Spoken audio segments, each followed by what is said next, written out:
प्यारे मित्रों नमस्कार। कक्षा 10वीं विषय विज्ञान प्रश्न बैंक 2025-26 जिला बालोद द्वारा CGBSE पैटर्न संकलित वस्तुनिष्ठ अति लघुत्तरीय प्रश्नोत्तर अभ्यास उपचारात्मक शिक्षण में आपका स्वागत है। निम्नलिखित में से कौन सी समृद्धि संरचनाएं हैं? राइट ऑप्शन इज अ चमगादड़ के पंख और तितली के पंख। चमगादड़ के पंख और तितली के पंख। निम्नलिखित में से प्रबल अम्ल नहीं है। Right option is CH3COOH asterisk अम्ल। CH3COOH एस्टिक अम्ल। जल अम्ल किसी धातु कार्बोनेट से अभिक्रिया करते हैं तो बनते हैं। राइट ऑप्शन इज ब लवण धन जल धन कार्बन डाइऑक्साइड। लवण धन जल धन कार्बन डाइऑक्साइड। नीचे दी गई वस्तुओं में से कौन सी वस्तु सबसे अच्छा उष्मा चालक हीट कंडक्टर है? राइट ऑप्शन इज अ लोहा। राइट ऑप्शन इज अ लोहा। अजैव घटक है। राइट ऑप्शन इज स वायु। अजैव घटक है। राइट ऑप्शन इज स वायु। क्या होगा यदि किसी बड़े इलाके से सभी कीट भक्षी चिड़िया समाप्त कर दी जाए? राइट ऑप्शन इज ब कीटों का प्रकोप बढ़ जाएगा। कीटों का प्रकोप बढ़ जाएगा।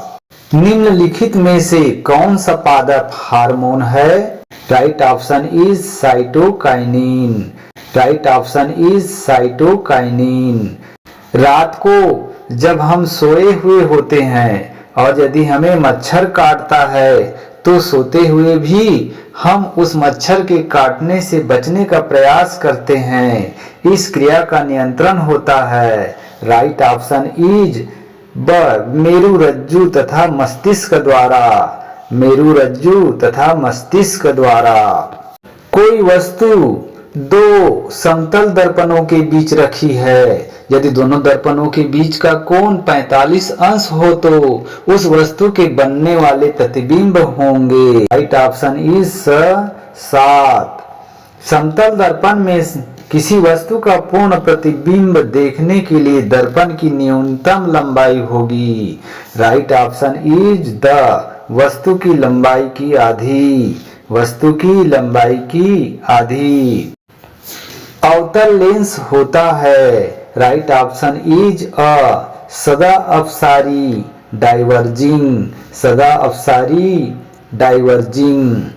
यदि किसी वस्तु को दर्पण के ध्रुव और फोकस बिंदु के बीच रखने पर सीधा प्रतिबिंब बने और फोकस और अनंत के बीच किसी भी स्थान में रखने पर वास्तविक और उल्टा प्रतिबिंब बने तो वह दर्पण होगा। राइट ऑप्शन इज अ अवतल कॉनकेव मिरर। अवतल कॉनकेव मिरर। एसिटिक अम्ल का IUPAC नाम है। राइट ऑप्शन इज अ एथेनाइक अम्ल। एथेनाइक अम्ल। एथेनॉल में जब 5% जल होता है तो ऐसे एथेनॉल को कहते हैं। राइट ऑप्शन इज अ परिशोधित स्पिरिट रेक्टिफाइड स्पिरिट। परिशोधित स्पिरिट रेक्टिफाइड स्पिरिट। रासायनिक पदार्थ जो जल को रोगाणु मुक्त करने के लिए प्रयुक्त होता है। राइट ऑप्शन इज ब CaOCl2 calcium oxychloride. CaOCl2 calcium oxychloride. Plaster of Paris POP कठोर हो जाता है। राइट ऑप्शन इज पानी अवशोषित कर। पानी अवशोषित कर।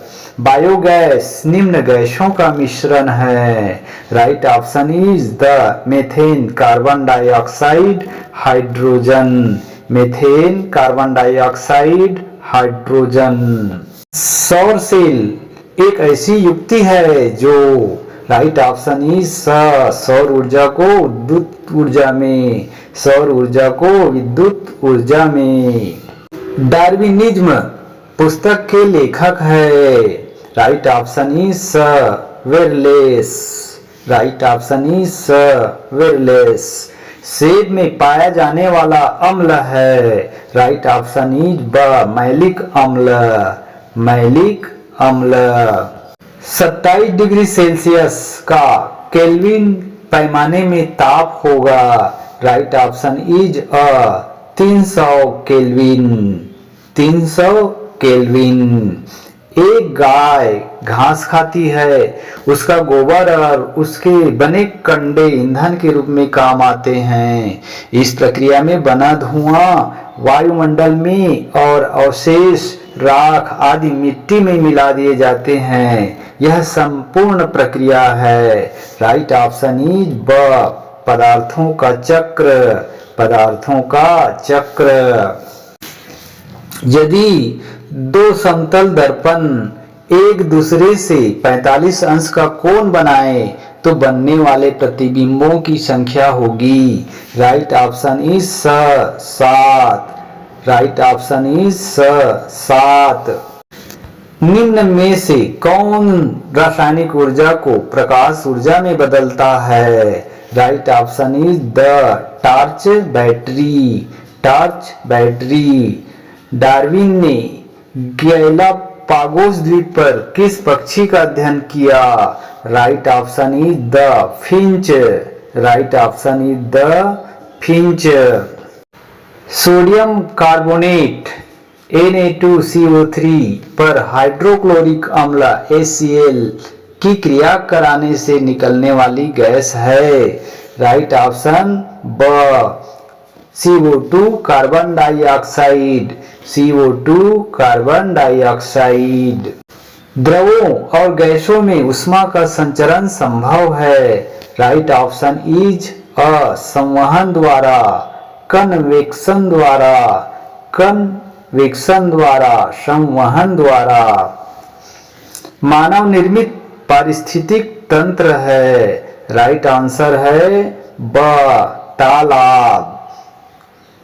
तालाब। तंत्रिका कोशिका की संरचना में यह नहीं पाया जाता है। Right answer is the cellulose की कोशिका भित्ति। सेल्यूलोज की कोशिका भित्ति। यदि वस्तु समतल दर्पण 6 सेंटीमीटर की दूरी पर है तो प्रतिबिंब की वस्तु से दूरी होगी। Right option is a 12 centimetre. 12 centimetre. एक लेंस को पुस्तक की पृष्ठ पर रखकर 4 सेंटीमीटर उठाने से अक्ष कुछ बड़े तथा सीधे दिखाई देते हैं तो लेंस की फोकस दूरी होगी।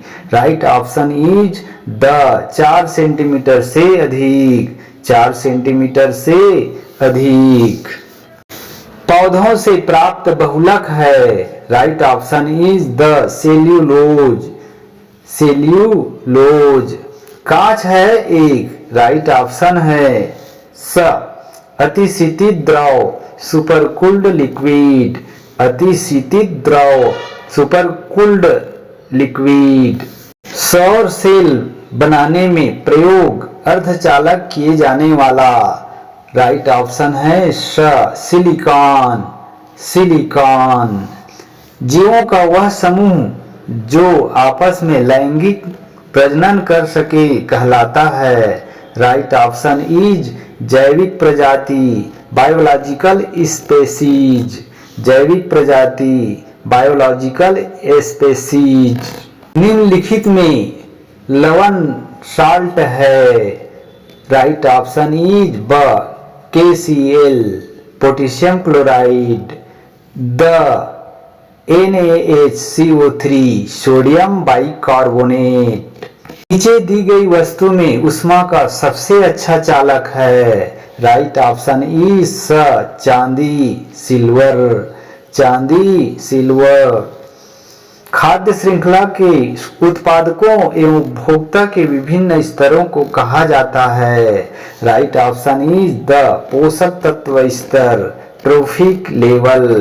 पोषक तत्व स्तर, ट्रोफिक लेवल। फलों को पकाने में सहायक है। Right answer is the ethylene. Ethylene निम्नलिखित में किसका मात्रक नहीं होता है? राइट ऑप्शन इज प्रकाश का अपवर्तनांक, रेफ्रैक्टिव इंडेक्स। प्रकाश का अपवर्तनांक, रेफ्रैक्टिव इंडेक्स। वाहनों के हेडलाइट में उपयोग आता है। राइट ऑप्शन इज ब अवतल दर्पण, कॉन्केव मिरर। अवतल दर्पण, कॉन्केव मिरर। जीव से प्राप्त बहुलक है। राइट ऑप्शन इज अ रेशम सिल्क, रेशम सिल्क। बेकिंग सोडा का रासायनिक सूत्र है। राइट ऑप्शन है ब NaSCO3 sodium hydrogen carbonate, NaSCO3 sodium hydrogen carbonate. निम्नलिखित में विद्युत ऊर्जा को ऊष्मा ऊर्जा में बदलता है। राइट ऑप्शन इज स विद्युत प्रेस, इलेक्ट्रिक आयरन। विद्युत प्रेस, इलेक्ट्रिक आयरन। रिक्त स्थान भरिए अथवा एक शब्द में उत्तर दीजिए।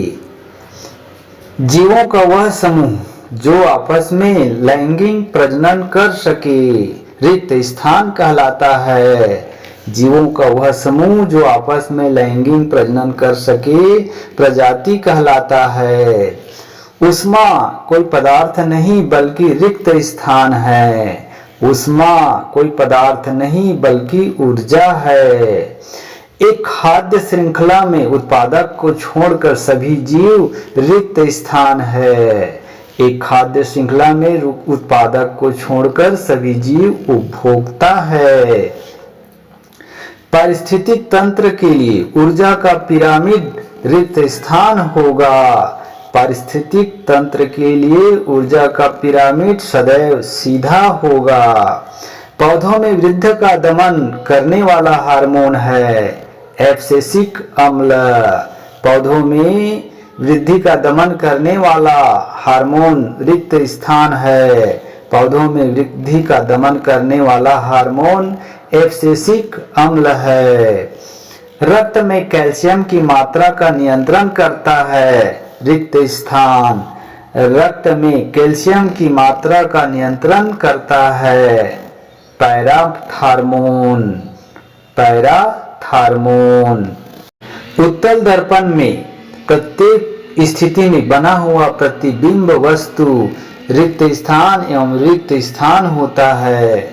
उत्तल दर्पण में प्रत्येक स्थिति में बना हुआ प्रतिबिंब वस्तु छोटा एवं आभासी होता है। छोटा एवं आभासी होता है। उत्तल लेंस की फोकस दूरी 25 सेंटीमीटर है तो उसकी क्षमता रिक्त स्थान होगी।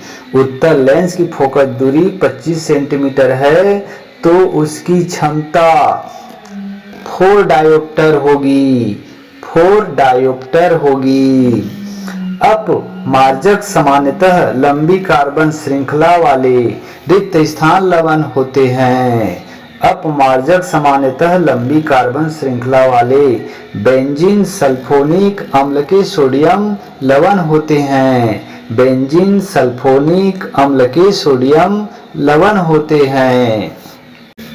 कांच को लाल रंग प्रदान करने वाला पदार्थ रिक्त स्थान है। कांच को लाल रंग प्रदान करने वाला पदार्थ Cu2O क्यूप्रस ऑक्साइड है। Cu2O क्यूप्रस ऑक्साइड है। एल्केनॉइक अम्ल में क्रियात्मक समूह रिक्त स्थान है। एल्केनॉइक अम्ल में क्रियात्मक समूह COOH कार्बोक्सिल समूह है। COOH कार्बोक्सिल समूह है। एल्कोहल में क्रियात्मक समूह रिक्त स्थान है। एल्कोहल में क्रियात्मक समूह रिक्त स्थान है। एल्कोहल में क्रियात्मक समूह OH हाइड्रोक्सिल समूह है। वसा अम्ल के सल्फोनिक लवण रिक्त स्थान कहलाते हैं। वसा अम्ल के सल्फोनिक लवण अपमार्जक डिटर्जेंट कहलाते हैं। वसा अम्ल के सल्फोनिक लवण अपमार्जक डिटर्जेंट कहलाते हैं। एथेनॉल का सूत्र रिक्त स्थान है। एथेनॉल का सूत्र C2H5OH है। एथेनॉल का सूत्र C2H5OH है। खगोलीय दूरदर्शी में रिक्त स्थान उत्तल लेंस होते हैं। खगोलीय दूरदर्शी में 2 उत्तल लेंस होते हैं। खगोलीय दूरदर्शी में 2 उत्तल लेंस होते हैं। अग्नाशय ग्रंथि से स्रावित हार्मोन्स रिक्त स्थान है। अग्नाशय ग्रंथि से स्रावित हार्मोन्स इंसुलिन है। वे जीव जो हरे पेड़ पौधे खाते हैं रिक्त स्थान उपभोक्ता कहलाते हैं। वे जीव जो हरे पेड़ पौधे खाते हैं प्राथमिक उपभोक्ता कहलाते हैं। थायराइड ग्रंथि रिक्त स्थान हार्मोन्स का निर्माण करती है। थायराइड ग्रंथि थायरोक्सिन हार्मोन्स का निर्माण करती है। थायरोक्सिन हार्मोन्स का निर्माण करती है। CH3COOH क्रियात्मक समूह रिक्त स्थान है। CH3COOH क्रियात्मक समूह कार्बोक्सिल समूह COOH है। कार्बोक्सिल समूह COOH है। रिक्त स्थान जैविक तथा अजैविक घटकों के पूर्ण समन्वय की व्यवस्था है। पारिस्थितिक तंत्र जैविक तथा अजैविक घटकों के पूर्ण समन्वय की व्यवस्था है। पारिस्थितिक तंत्र जैविक तथा अजैविक घटकों के पूर्ण समन्वय की व्यवस्था है। सरल सूक्ष्मदर्शी में रिक्त स्थान फोकस दूरी वाला उत्तल लेंस होता है। सरल सूक्ष्मदर्शी में कम फोकस दूरी वाला उत्तल लेंस होता है। सरल सूक्ष्मदर्शी में कम फोकस दूरी वाला उत्तल लेंस होता है। नीले रंग के कांच निर्माण खालिस्तान पदार्थ का उपयोग होता है। नीले रंग के कांच निर्माण में कोबाल्ट ऑक्साइड पदार्थ का उपयोग होता है। नीले रंग के कांच निर्माण में कोबाल्ट ऑक्साइड पदार्थ का उपयोग होता है।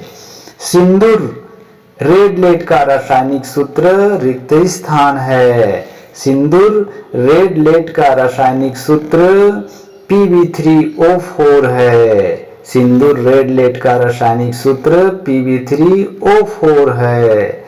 एथेनोइक अम्ल का रासायनिक सूत्र रिक्त स्थान है। एथेनोइक अम्ल का रासायनिक सूत्र CH3COOH है। CH3COOH है।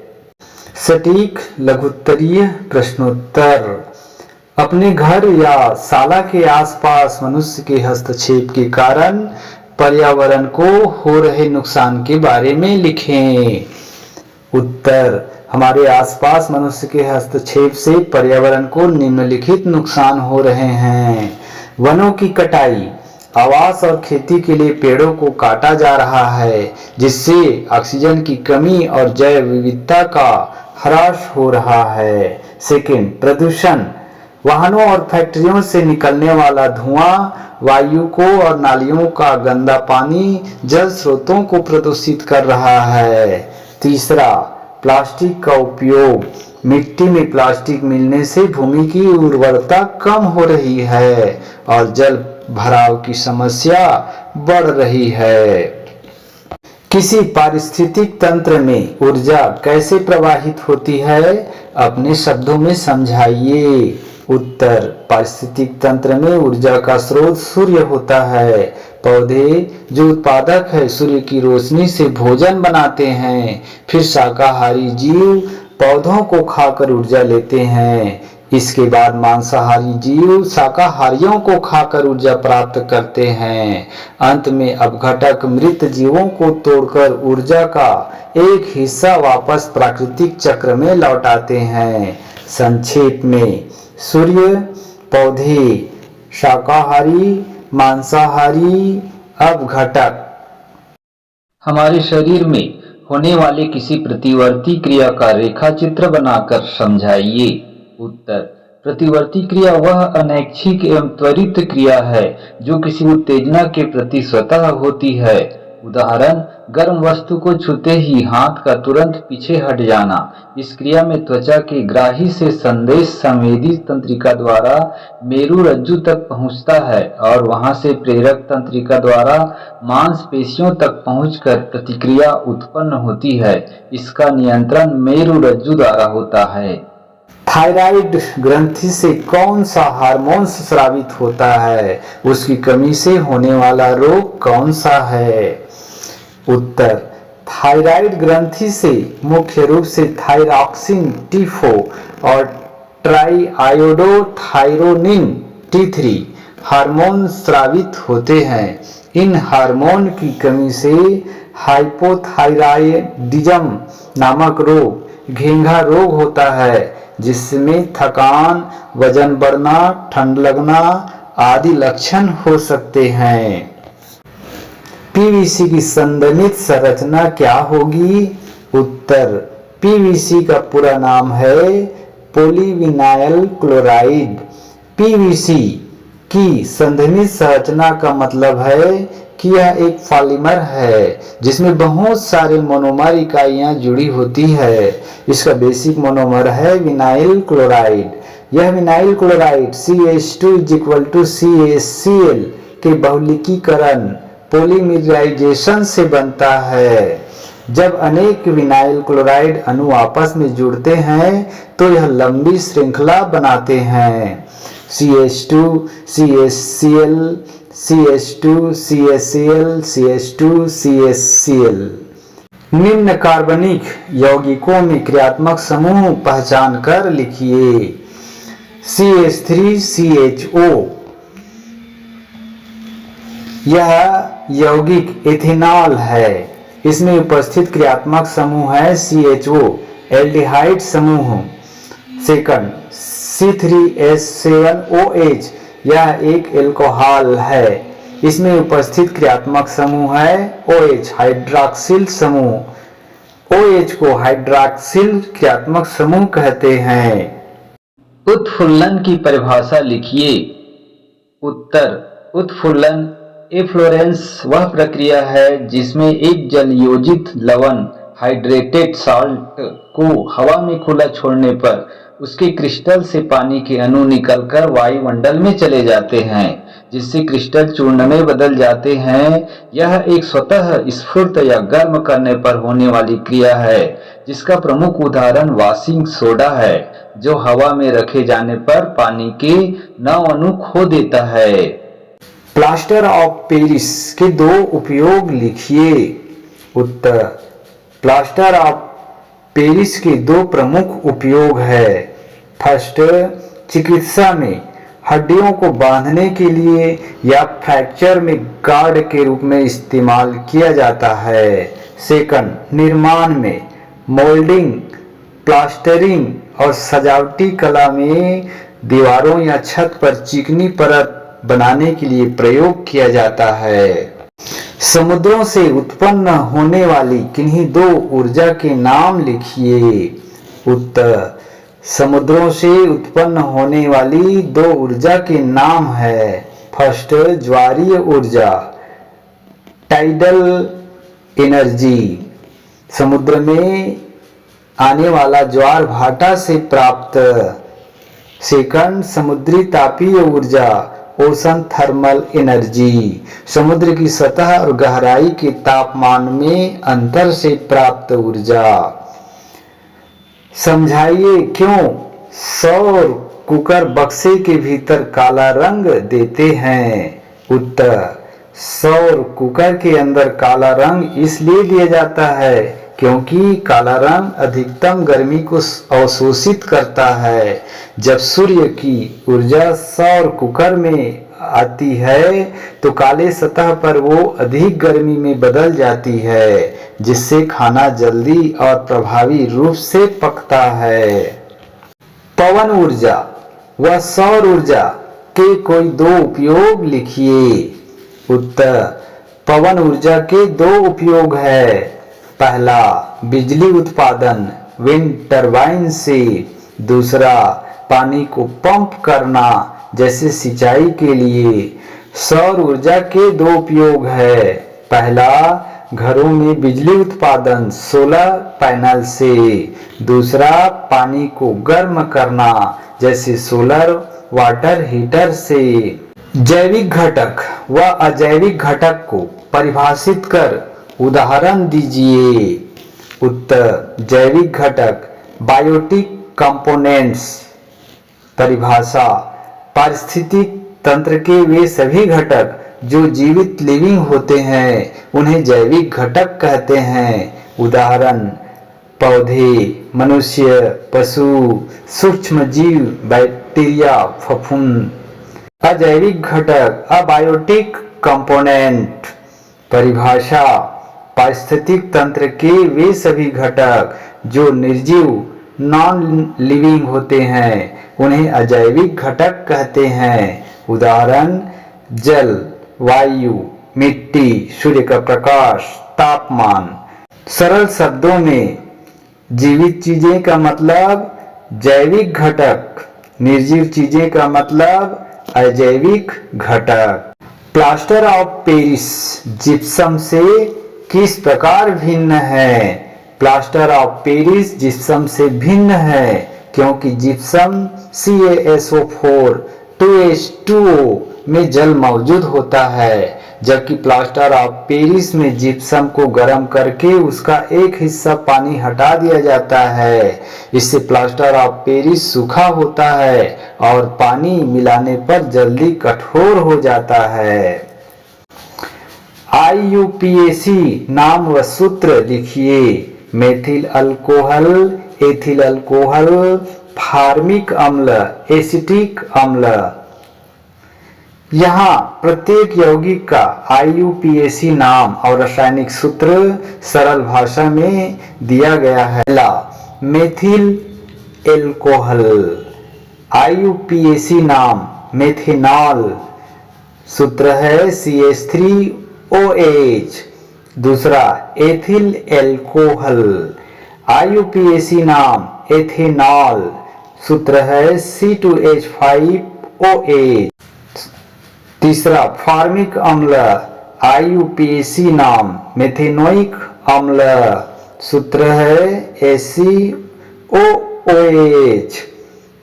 फोर्थ, एसिटिक अम्ल, IUPAC नाम एथेनोइक अम्ल, रासायनिक सूत्र CH3COOH। नाभिकीय ऊर्जा और सौर ऊर्जा के दो स्रोत लिखिए। आंसर, नाभिकीय ऊर्जा के स्रोत, पहला यूरेनियम, दूसरा प्लूटोनियम। सौर ऊर्जा के स्रोत, पहला सूर्य का प्रकाश, दूसरा सौर पैनल। मनुष्य के नर जननांग व मादा जननांग से स्रावित होने वाले हार्मोन्स का नाम व कार्य लिखिए।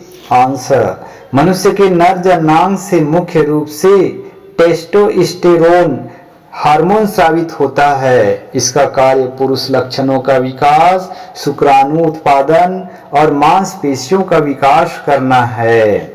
मादा जननांग से मुख्य रूप से एस्ट्रोजन और प्रोजेस्टेरोन हार्मोन स्रावित होते हैं। एस्ट्रोजन का कार्य महिला लक्षणों का विकास, मासिक धर्म चक्र और प्रजनन क्षमता को नियंत्रित करता है।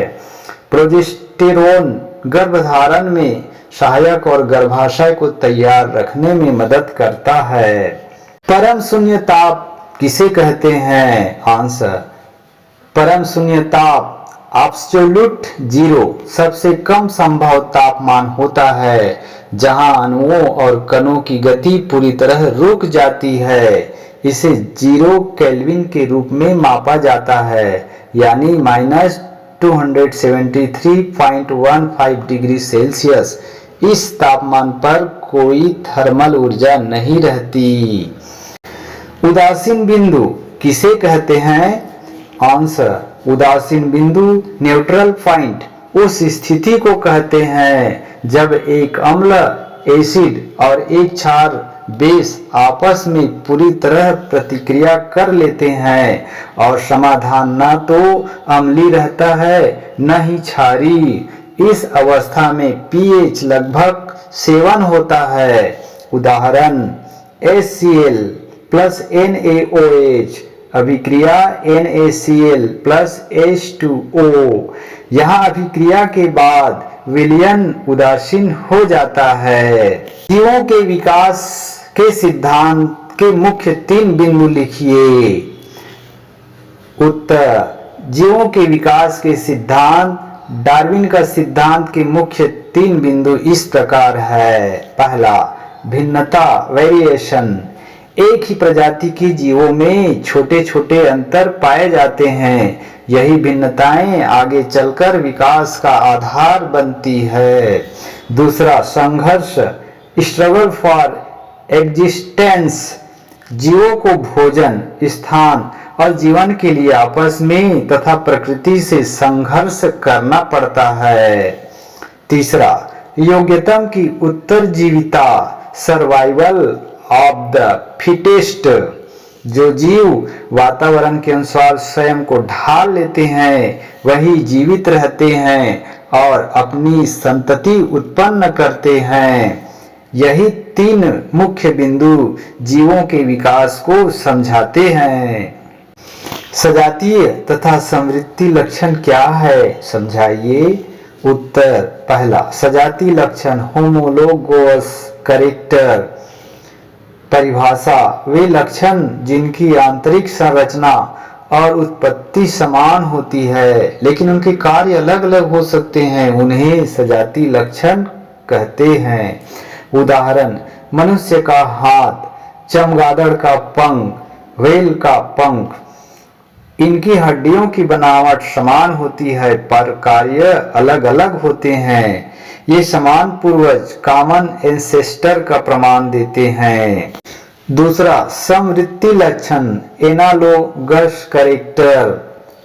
परिभाषा, वे लक्षण जिनका कार्य समान होता है लेकिन उनकी आंतरिक संरचना और उत्पत्ति अलग अलग होती है, उन्हें समवृत्ति लक्षण कहते हैं। उदाहरण, पक्षी का पंख, कीट तितली का पंख। दोनों उड़ने के लिए होते हैं परंतु उनकी संरचना अलग होती है। संक्षेप में, संरचना समान, कार्य अलग। अभिक्रिया सजातीय लक्षण। कार्य समान, संरचना अलग, अभिक्रिया समवृत्ति लक्षण। निम्नलिखित लवणों में से अम्लीय तथा क्षारीय मूलक पहचानिए व उनका नाम लिखिए। NH4Cl, KNO3, K2SO4। पहला, NH4Cl अमोनियम क्लोराइड, अम्लीय मूलक, एसिडिक रेडिकल। Cl क्लोराइड, क्षारीय मूलक, basic radical, NH4 ammonium. Second, KNO3 potassium nitrate, अम्लीय मूलक, NO3 नाइट्रेट, क्षारीय मूलक, K+ पोटेशियम। तीसरा, K2SO4 पोटेशियम सल्फेट, अम्लीय मूलक, SO4 सल्फेट, क्षारीय मूलक, K+ पोटेशियम। याद रखने की ट्रिक, धातु या धनायन प्लस क्षारीय मूलक, ऋणायन अम्लीय मूलक। यदि किसी कमरे का तापमान 0 केल्विन है तो सेल्सियस पैमाने में उसका तापमान कितना होगा? उत्तर, 0 kelvin is equal to -273 degree Celsius. महत्वपूर्ण बात, 0 केल्विन को परम शून्य ताप एब्सोल्यूट 0 कहते हैं। यह सबसे न्यूनतम संभव तापमान है। अतः 0 केल्विन का तापमान सेल्सियस में -273 डिग्री सेल्सियस होगा। जल की महत्तम विशिष्ट ऊष्मा के दैनिक जीवन में 3 उपयोग लिखिए। उत्तर, जल की महत्तम विशिष्ट ऊष्मा के 3 उपयोग इस प्रकार है। पहला, समुद्र तटीय क्षेत्रों का तापमान संतुलित रहता है। सेकंड, शरीर का तापमान नियंत्रित रहता है। थर्ड, वाहनों के रेडिएटर में उपयोग होता है। इंजन को ठंडा रखने के लिए पानी का उपयोग किया जाता है क्योंकि यह अधिक ऊष्मा को अवशोषित कर लेता है। इस प्रकार जल की महत्तम विशिष्ट ऊष्मा दैनिक जीवन में अत्यंत उपयोगी है। विशिष्ट ऊष्मा किसे कहते हैं? इसका एसआई मात्रक लिखिए। उत्तर परिभाषा, किसी पदार्थ के 1 किलोग्राम द्रव्यमान का तापमान 1 डिग्री सेल्सियस या 1 केल्विन बढ़ाने के लिए आवश्यक ऊष्मा की मात्रा को उस पदार्थ की विशिष्ट ऊष्मा कहते हैं। एसआई मात्रक जूल प्रति किलोग्राम प्रति केल्विन, यही विशिष्ट ऊष्मा की परिभाषा और उसका एसआई मात्रक है। पोटेशियम परमैंगनेट को गर्म करने पर क्या होता है? समीकरण सहित समझाइए। उत्तर, पोटेशियम परमैंगनेट KMnO4 को गर्म करने पर यह ऊष्मीय अपघटन थर्मल डिकम्पोजिशन करता है।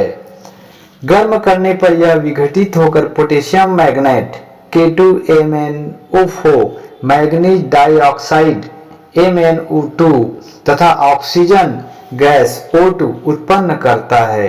इस क्रिया में ऑक्सीजन गैस निकलती है। इस प्रकार पोटेशियम परमैंगनेट को गर्म करने पर ऑक्सीजन गैस प्राप्त होती है। हीलियम, नियॉन, क्रिप्टॉन, आर्गन, जिनान और रेडान को अक्रिय गैस क्यों कहते हैं? उत्तर, हीलियम, नियॉन, क्रिप्टॉन, आर्गन, जिनान तथा रेडान को अक्रिय गैसें, इनर्ट गैसेस कहा जाता है क्योंकि इनके बाहरी कक्ष में इलेक्ट्रॉन पूरे होते हैं। ये रासायनिक अभिक्रिया में आसानी से भाग नहीं लेते।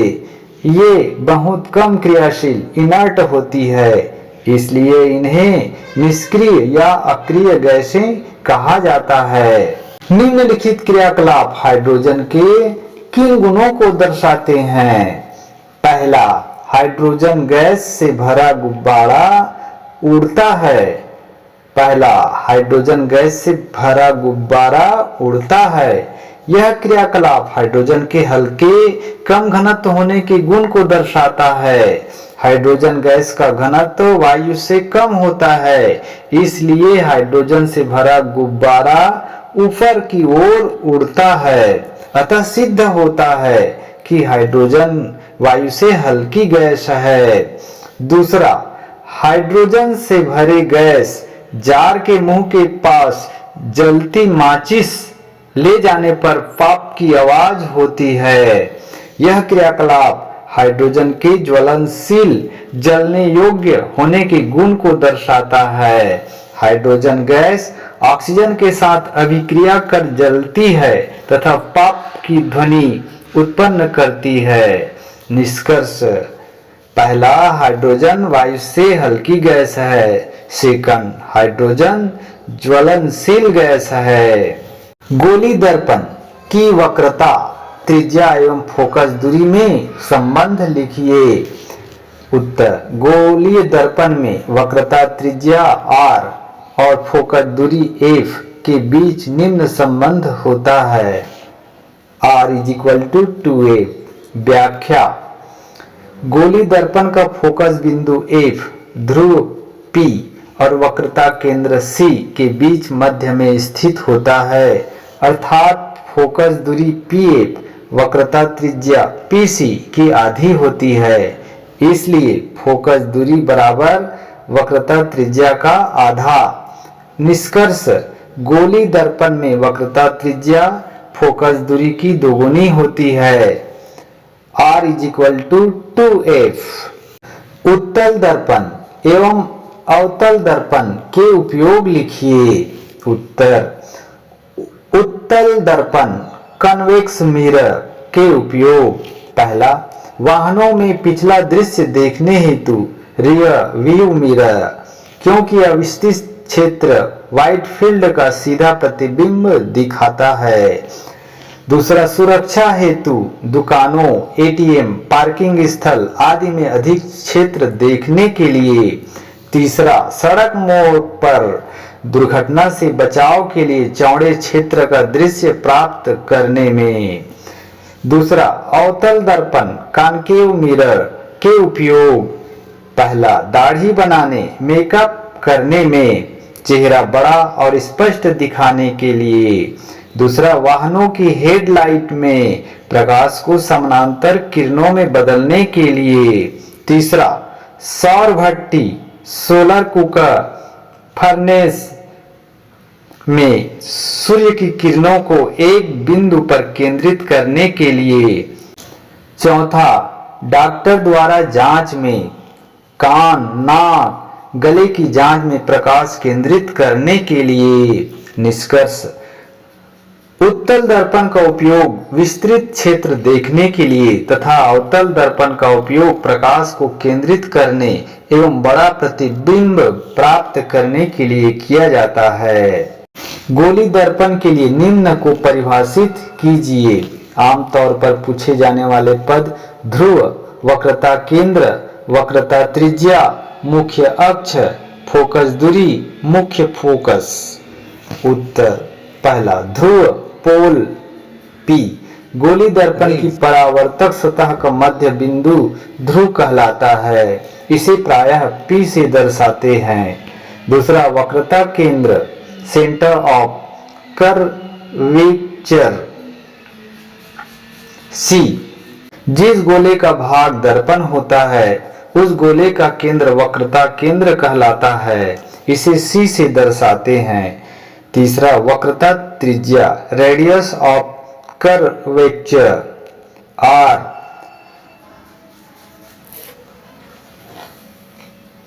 ध्रुव P और वक्रता केंद्र C के बीच की दूरी वक्रता त्रिज्या कहलाती है। इसे R से दर्शाते हैं। R = PC। चौथा, मुख्य अक्ष प्रिंसिपल एक्सिस, वह सीधी रेखा जो ध्रुव P और वक्रता केंद्र C को मिलाती है मुख्य अक्ष कहलाती है। पांचवा, मुख्य फोकस प्रिंसिपल फोकस F। मुख्य अक्ष के समानांतर आने वाली प्रकाश किरणें परावर्तन के बाद जिस बिंदु पर मिलती है या मिलती हुई प्रतीत होती है उसे मुख्य फोकस कहते हैं। इसे F से दर्शाते हैं। फोकस दूरी फोकस लेंथ F। ध्रुव P और मुख्य फोकस F के बीच की दूरी फोकस दूरी कहलाती है। F = PF। निष्कर्ष, गोली दर्पण के महत्वपूर्ण भाग ध्रुव, वक्रता केंद्र, वक्रता त्रिज्या, मुख्य अक्ष, मुख्य फोकस तथा फोकस दूरी है। चालन, संवहन व विकिरण में कोई 3 अंतर लिखिए। उत्तर: चालन, संवहन और विकिरण में 3 मुख्य अंतर 3 डिफरेंसेस। पहला, माध्यम मीडियम के आधार पर। चालन कंडक्शन माध्यम आवश्यक है, ठोस में अधिक होता है। संवहन कन्वेक्शन माध्यम आवश्यक है, द्रव और गैस में होता है। विकिरण रेडिएशन माध्यम की आवश्यकता नहीं होती, निर्वात वैक्यूम में भी होता है। दूसरा, ऊष्मा के संचरण का तरीका। चालन कणों के आपसी संपर्क टकराव से ऊष्मा फैलती है। संवहन द्रव या गैस के कणों की वास्तविक गति से ऊष्मा फैलती है। विकिरण विद्युत चुंबकीय तरंगों के रूप में ऊष्मा फैलती है। तीसरा उदाहरण एग्जाम्पल, चालन लोहे की छड़ को एक ओर से गर्म करने पर दूसरी ओर भी गर्म हो जाना। संवहन पानी को गर्म करने पर नीचे का गर्म पानी ऊपर उठना। विकिरण सूर्य की ऊष्मा का पृथ्वी तक पहुंचना। निष्कर्ष, चालन और संवहन में माध्यम जरूरी है जबकि विकिरण में नहीं। चालन ठोस में, संवहन द्रव गैस में और विकिरण तरंगों द्वारा होता है। चुंबकीय बल रेखाओं की 3 विशेषताएं लिखिए। उत्तर, चुंबकीय बल रेखाओं मैग्नेटिक फील्ड लाइंस की 3 विशेषताएं। पहला बंद वक्र क्लोज्ड कर्व से होती है। चुंबकीय बल रेखाएं सदैव बंद वक्र बनाती है।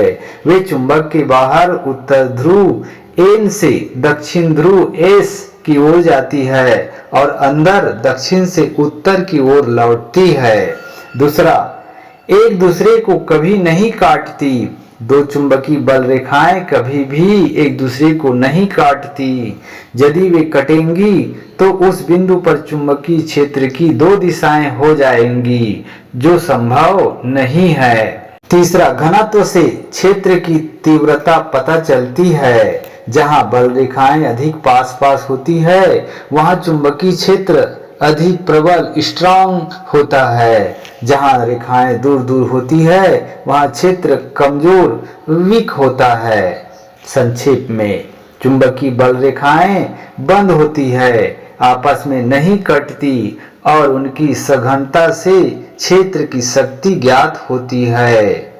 आधुनिक आवर्त सारणी में समूह में ऊपर से नीचे जाने पर और बाएं से दाएं जाने पर निम्नलिखित गुणों किस प्रकार परिवर्तन होता है? संयोजकता, परमाणु का आकार, आयनन विभव, विद्युत ऋण। उत्तर, आधुनिक आवर्त सारणी में गुणों का परिवर्तन ऊपर से नीचे मतलब समूह में नीचे की ओर, बाएं से दाएं मतलब आवर्त में आगे की ओर। पहला, संयोजकता वैलेंसी। समूह में ऊपर से नीचे आमतौर पर संयोजकता समान रहती है, क्योंकि बाहरी कक्षा में इलेक्ट्रॉनों की संख्या समान होती है। आवर्त में बाएं से दाएं पहले 1 से 4 तक बढ़ती है, फिर 4 से 0 तक घटती है। दूसरा, परमाणु का आकार एटॉमिक साइज। समूह में ऊपर से नीचे बढ़ता है, नई ऊर्जा कक्षा जुड़ती है, इसलिए आकार बढ़ता है। आवर्त में बाएं से दाएं घटता है, नाभिकीय आवेश बढ़ता है, इलेक्ट्रॉन अंदर की ओर खींचते हैं। तीसरा, आयनन विभव आयनीजेशन एनर्जी। समूह में ऊपर से नीचे घटता है, बाहरी इलेक्ट्रॉन नाभिक से दूर होता है, आसानी से निकल जाता है। आवर्त में बाएं से दाएं बढ़ता है, नाभिकीय आकर्षण बढ़ता है, इलेक्ट्रॉन निकलना कठिन होता है। चौथा, विद्युत ऋणात्मकता इलेक्ट्रोनेगेटिविटी। समूह में ऊपर से नीचे घटती है, आवर्त में बाएं से दाएं बढ़ती है। आधुनिक आवर्त सारणी एवं मेंडलीव की आवर्त सारणी में तत्वों की व्यवस्था की तुलना कीजिए। उत्तर, आधुनिक आवर्त सारणी और मेंडलीव की आवर्त सारणी में तुलना। पहला, तत्वों की व्यवस्था का आधार पर मेंडलीव की आवर्त सारणी तत्वों को परमाणु द्रव्यमान एटॉमिक मास के बढ़ते क्रम में रखा गया था। आधुनिक आवर्त सारणी तत्वों को परमाणु क्रमांक एटॉमिक नंबर के बढ़ते क्रम में रखा गया है। दूसरा, समस्थानिकों आइसोटोप्स की स्थिति। मेंडलीव सारणी समस्थानिकों की सही जगह निर्धारित नहीं हो पाई, क्योंकि उनका द्रव्यमान अलग अलग होता है। आधुनिक सारणी सभी समस्थानिकों को एक ही स्थान मिलता है, क्योंकि उनका परमाणु क्रमांक समान होता है। तीसरा, समूह और आवर्तों की संख्या। मेंडलीव सारणी 8 समूह और 6 आवर्त थे। आधुनिक सारणी 18 समूह और 7 आवर्त है। चौथा, निष्क्रिय गैसों नोबल गैसेस की स्थिति। मेंडलीव सारणी शुरुआत में निष्क्रिय गैसों का स्थान नहीं था, बाद में अलग समूह शून्य समूह में जोड़ा गया। आधुनिक सारणी निष्क्रिय गैसें 18वें समूह में व्यवस्थित रूप से रखी गई है। पांचवा, विसंगतियां एनोमैलिस। मेंडलीव सारणी कुछ तत्वों जैसे CO Na की स्थिति में गड़बड़ी थी।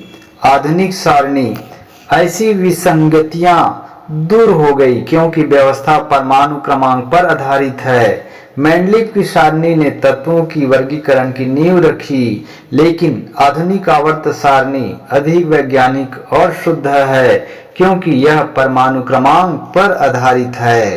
पूर्ण आंतरिक परावर्तन क्या है? 2 उदाहरण दीजिए। इनके लिए आवश्यक शर्त क्या है? लिखिए। उत्तर: पूर्ण आंतरिक परावर्तन, टोटल इंटरनल रिफ्लेक्शन, TIR। पहला, परिभाषा डेफिनेशन: जब हल्के का प्रकाश घनतम माध्यम ऑप्टिकली डेंसर, पतला माध्यम ऑप्टिकली रेरर से गुजरते समय पूरी तरह से माध्यम के अंदर ही परावर्तित हो जाता है और कोई प्रकाश बाहर नहीं निकलता, तो इसे पूर्ण आंतरिक परावर्तन कहते हैं। दूसरा, आवश्यक शर्तें, कंडीशंस: पूर्ण आंतरिक परावर्तन होने के लिए 2 शर्तें जरूरी है। पहला, प्रकाश घनतम माध्यम अभिक्रिया पतला माध्यम में जा रहा हो, उदाहरण पानी, हवा, कांच, हवा।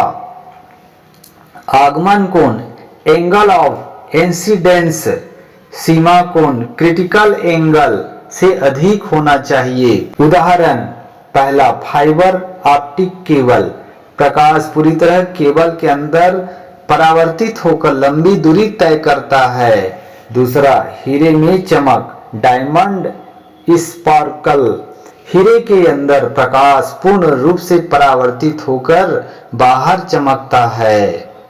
विद्युत मोटर का वर्णन निम्नलिखित शीर्षकों के अंतर्गत कीजिए। नामांकित चित्र।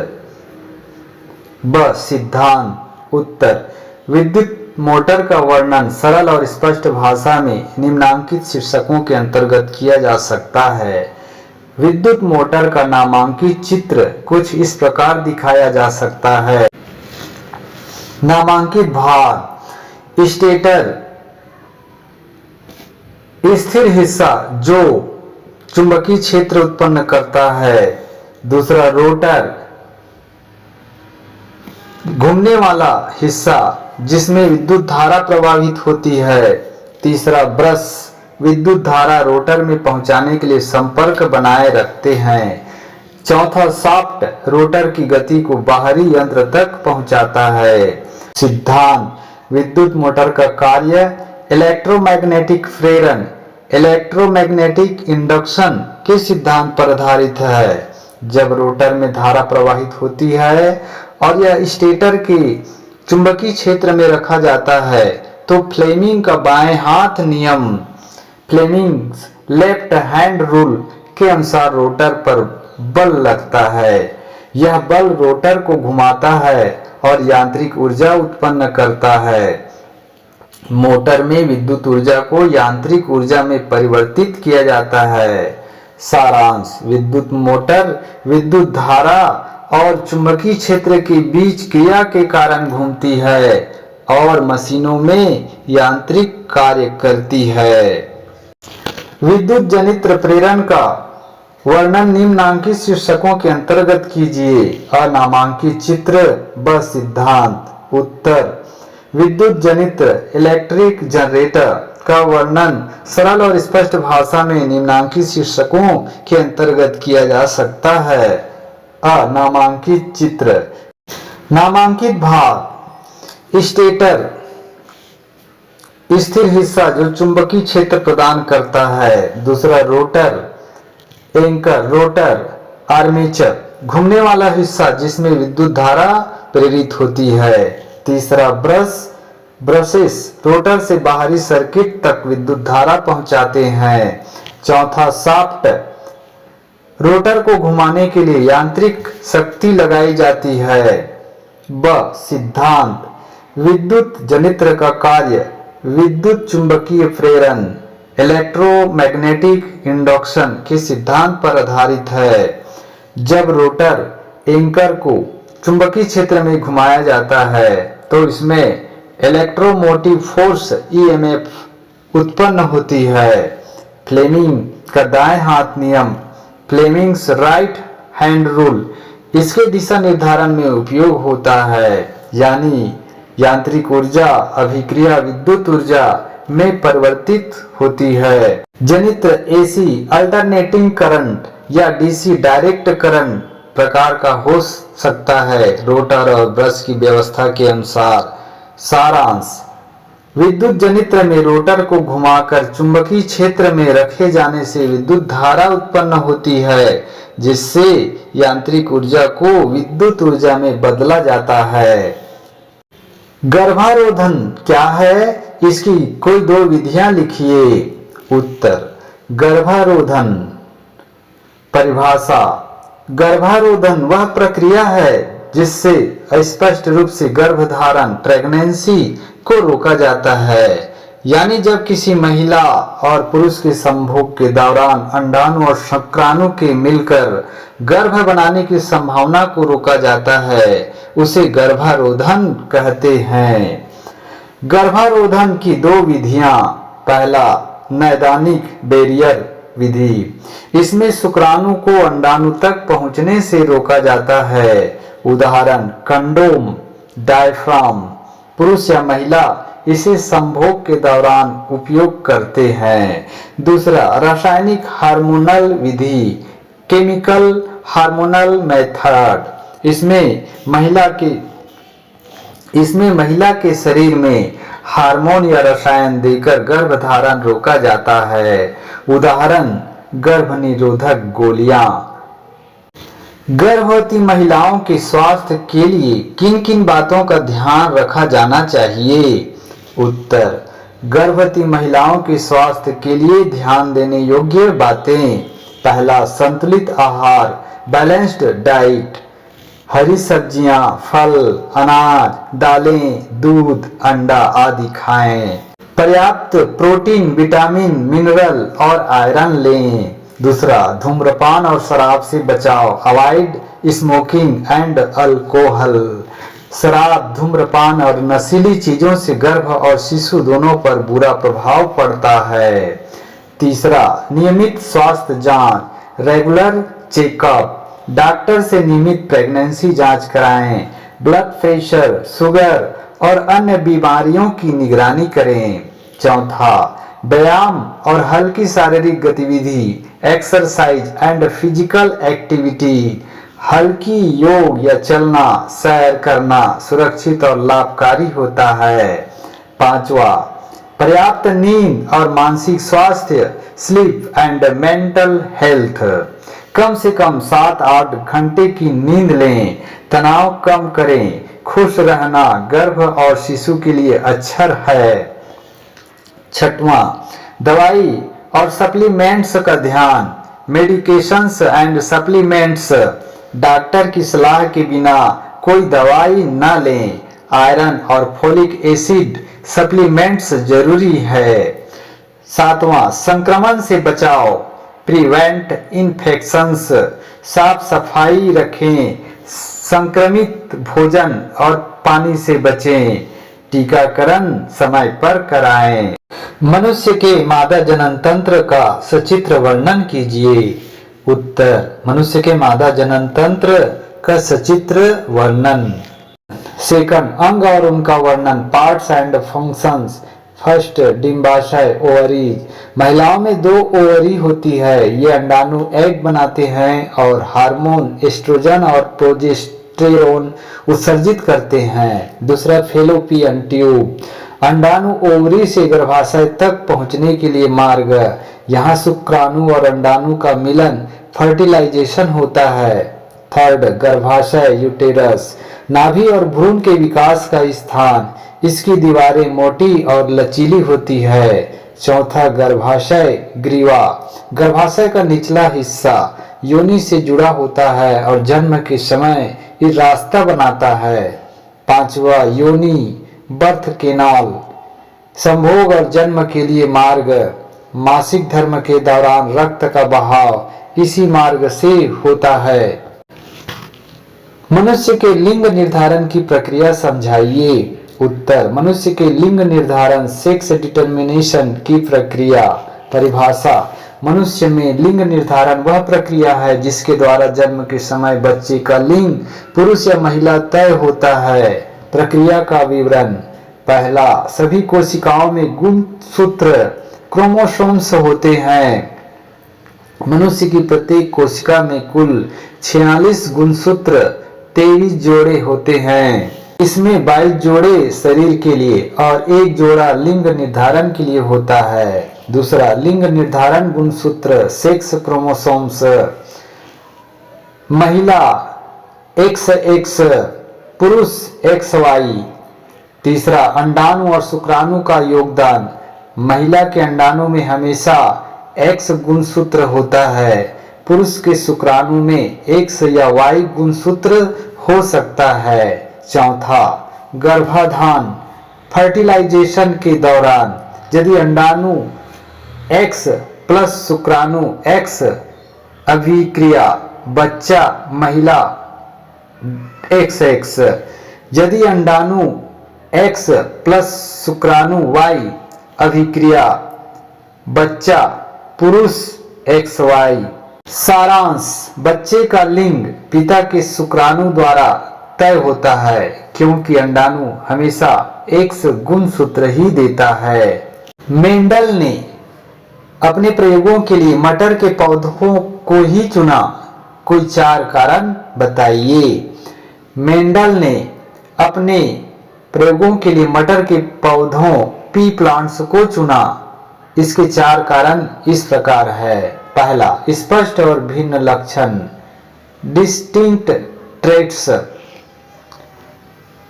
मटर के पौधों में फूल का रंग, बीज का आकार, पौधे की ऊंचाई जैसे लक्षण स्पष्ट और अलग अलग थे, इसलिए उन्हें आसानी से अलग अलग वर्गों में बांटा जा सकता था। दूसरा, स्वसंतान पैदा करने की क्षमता। मटर के पौधे स्वप्रजनन और परप्रजनन दोनों कर सकते हैं। इसमें मेंडल ने नियंत्रित प्रजनन प्रयोग आसानी से किया। तीसरा, त्वरित और अधिक उत्पादन। मटर के पौधे जल्दी बढ़ते हैं और जल्दी फूल लगाते हैं। एक पौधे से बहुत बीज प्राप्त होते हैं जिससे सांख्यिकीय रूप से प्रयोग करना आसान था। चौथा, सरल देखभाल। मटर के पौधे कम जगह में उग सकते हैं। उन्हें उगाना, पौधों को अलग करना और गुणसूत्रीय अध्ययन करना आसान था। प्रभावी गुण और अप्रभावी गुण को समझाइए। प्रभावी गुण डोमिनेंट ट्रेट और अप्रभावी गुण रिसेसिव ट्रेट का अर्थ। पहला, प्रभावी गुण डोमिनेंट ट्रेट वह गुण जो हाइब्रिड मिश्रित अवस्था में भी प्रकट होता है उसे प्रभावी गुण कहते हैं। इसे दर्शाने के लिए बड़े अक्षर जैसे A का प्रयोग किया जाता है। उदाहरण, मटर के पौधे में लाल फूल R गुण प्रभावी है। अगर एक पौधे में capital R small r gene है तो फूल लाल ही होगा। अप्रभावी गुण रिसेसिव ट्रेट वह गुण जो हाइब्रिड मिश्रित अवस्था में दब जाता है और तभी प्रकट होता है जब दोनों गुण समान हो, उसे अप्रभावी गुण कहते हैं।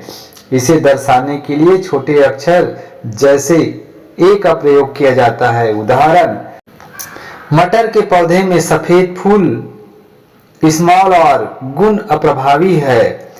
अगर gene capital R small r है, अभिक्रिया फूल लाल होगा, सफेद प्रकट नहीं होगा। सफेद फूल तभी प्रकट होगा जब जीन स्मॉल r हो। सारांश, गुण का प्रकार, प्रकट होने की अवस्था। उदाहरण, प्रभावी डोमिनेंट हाइब्रिड में भी प्रकट लाल फूल R। अप्रभावी रिसेसिव हाइब्रिड में दब जाता है, सफेद फूल स्मॉल r। लैंगिक जनन व अलैंगिक जनन में अंतर लिखिए। लैंगिक जनन में उत्पत्ति दो माता पिता पुरुष और महिला की संलिप्तता से होती है। अलैंगिक जनन में उत्पत्ति केवल एक माता पिता से होती है। लैंगिक जनन का गुणसूत्र संतानों में माता पिता के जीनों का मिश्रण होता है, विभिन्नता होती है। अलैंगिक जनन का गुणसूत्र संतानों में माता पिता के जीन की समानता होती है, एक जैसी होती है। लैंगिक जनन का जनन अंग विशेष जनन अंग अंडाणु और शुक्राणु की आवश्यकता होती है। अलैंगिक जनन का जनन अंग में विशेष जनन अंग की आवश्यकता नहीं होती है। लैंगिक जनन में उत्पत्ति का तरीका शुक्राणु धन अंडाणु के मिलन से होता है। अलैंगिक जनन में उत्पत्ति का तरीका कलीकरण, शाखा, कल्ली, स्फोर आदि द्वारा होता है। लैंगिक जनन का लाभ नई जातियों में आनुवंशिक विविधता होती है, रोग प्रतिरोधक क्षमता बढ़ती है। अलैंगिक जनन का लाभ तेजी से बड़ी संख्या में संतान पैदा होती है, सरल और कम समय में संभव होता है। लैंगिक जनन का उदाहरण मनुष्य, पशु, मछली, फूल वाले पौधे हैं। अलैंगिक जनन का उदाहरण कली से आलू, गोभी, बायोलॉजिकल कल्ली, फंगी है। सिरा धमनी से किस प्रकार अलग है? सिरा और धमनी में अंतर। धमनी की रक्त की दिशा हृदय से शरीर की ओर होता है। सिरा की रक्त की दिशा शरीर से हृदय की ओर होता है। धमनी का रक्त का प्रकार अधिकतर ऑक्सीजन युक्त छोटे फेफड़े की धमनी में अपवाद होता है। सिरा का रक्त का प्रकार अधिकतर कार्बन डाइऑक्साइड युक्त फेफड़े की सिरा में अपवाद होता है। धमनी की दीवार की बनावट मोटी, लचीली और मांसल होता है। सिरा की दीवार की बनावट पतली और कम लचीली होता है। धमनी में वाल्व नहीं होते। सिरा की धमनियों में वाल्व मौजूद होते हैं। रक्त का उल्टा प्रवाह रोकने के लिए धमनी के रक्त का दबाव उच्च दबाव में बहता है। सिरा का रक्त का दबाव कम दबाव में बहता है। धमनी की स्थिति आमतौर पर शरीर में गहरे स्थिति में होता है। सिरा की स्थिति शरीर में सतही और गहरे दोनों जगह होते हैं। फ्लेमिंग का दाएं हाथ नियम लिखिए एवं सीधी धारा व प्रत्यावर्ती धारा में अंतर लिखिए। उत्तर फ्लेमिंग का दाएं हाथ नियम फ्लेमिंग्स राइट हैंड रूल। यह नियम विद्युत जनित इलेक्ट्रिक जनरेटर में धारा की दिशा ज्ञात करने के लिए प्रयोग होता है। नियम यदि अपने दाएं हाथ की अंगुलियों को इस प्रकार फैलाएं कि अंगूठा चुंबकीय क्षेत्र मैग्नेटिक फील्ड नॉर्थ साउथ की दिशा दिखाए, अनामिका फोरफिंगर रोटर या तार के गति की दिशा दिखाएं, मध्यमा मिडिल फिंगर प्रेरित विद्युत धारा इंड्यूस्ड करंट की दिशा दिखाए। ध्यान दें, दाएं हाथ का उपयोग सिर्फ जनित जनरेटर में होता है। यदि मोटर के लिए है तो बाएं हाथ का नियम प्रयोग होता है। सीधी धारा डीसी और प्रत्यावर्ती धारा एसी में अंतर। सीधी धारा डीसी वह विद्युत धारा जो एक ही दिशा में प्रवाहित होती है, सीधी धारा डीसी कहलाती है। प्रत्यावर्ती धारा एसी वह विद्युत धारा जो समय समय पर अपनी दिशा बदलती रहती है, प्रत्यावर्ती धारा एसी कहलाती है। सीधी धारा इसका परिमाण मात्रा सामान्यतः स्थिर रहता है। प्रत्यावर्ती धारा इसका परिमाण एवं दिशा दोनों समय के साथ बदलते रहते हैं। सीधी धारा इसे बैटरी, सेल आदि से प्राप्त किया जाता है। प्रत्यावर्ती धारा इसे विद्युत जनित एसी जनरेटर से प्राप्त किया जाता है। सीधी धारा का उदाहरण टॉर्च, बैटरी, इन्वर्टर आदि है। प्रत्यावर्ती धारा का उदाहरण घरों में उपयोग होने वाली विद्युत धारा है। धन्यवाद मित्रों। जय हिंद, जय भारत, वंदे मातरम।